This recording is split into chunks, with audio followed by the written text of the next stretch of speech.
Wow, what maturity. Yes. Josh was 11 at the time of the accident. He was. What has this meant in his life and his faith? Josh has grown up overnight.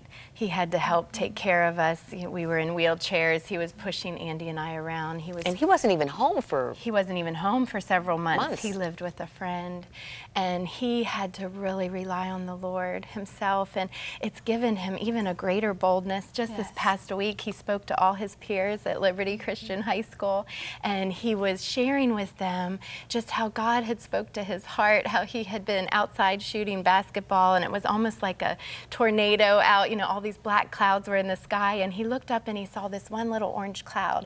And when now he's 16 years old, and at that age, the peer pressure of trying to fit in and to blend in. And so as he's outside playing basketball and he sees this little orange cloud, he just felt like God speaking to his heart. Josh, I want you to be willing to be that orange cloud. I want you to be willing to be different and to stand up for me and be a leader. And so Josh thought, well, that's kind of weird, I want to be an orange cloud. And so he is shooting some basketball some more, and all of a sudden he looks up again at the sky, and all the dark clouds now had changed and they were all orange. And again, he said, he was telling his peers at high school last week that God was saying to him, Josh, if you're just willing to stand up for me, others will follow.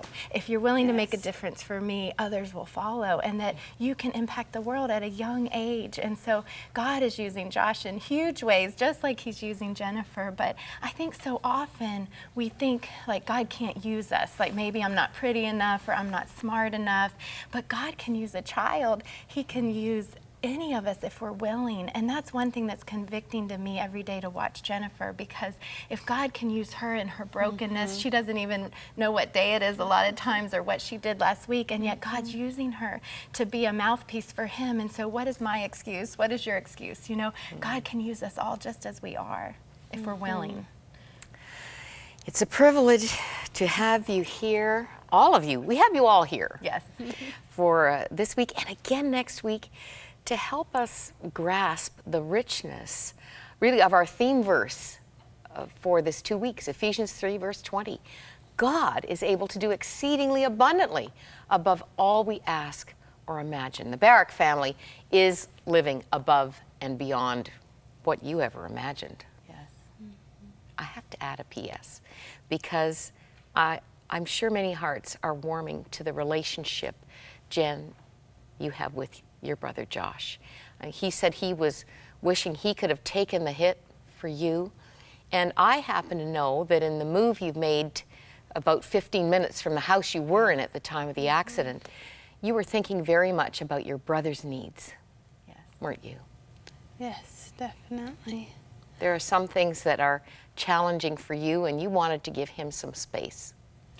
Noise is hard for Jen, and with her eyes being so bad, her hearing is hypersensitive, so she wanted to have a little more space so Josh could run and play with his friends, and so that he could party and have friends over and it wouldn't bother her so much. And so that he could have the freedom he needed and wanted, and I didn't want to, trap what God was doing in and through his life.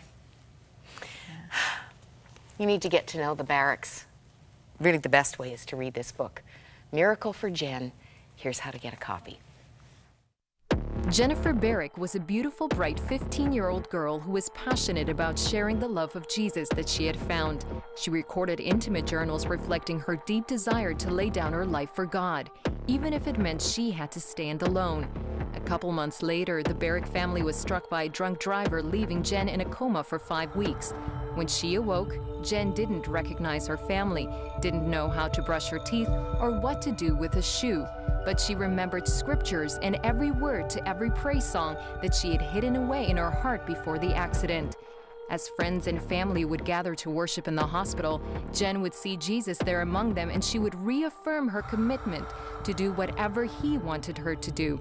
Prayers for total healing were petitioned by many, but a loving God had something else in mind. Instead of making her normal, God is making Jennifer and the whole Barrick family extraordinary.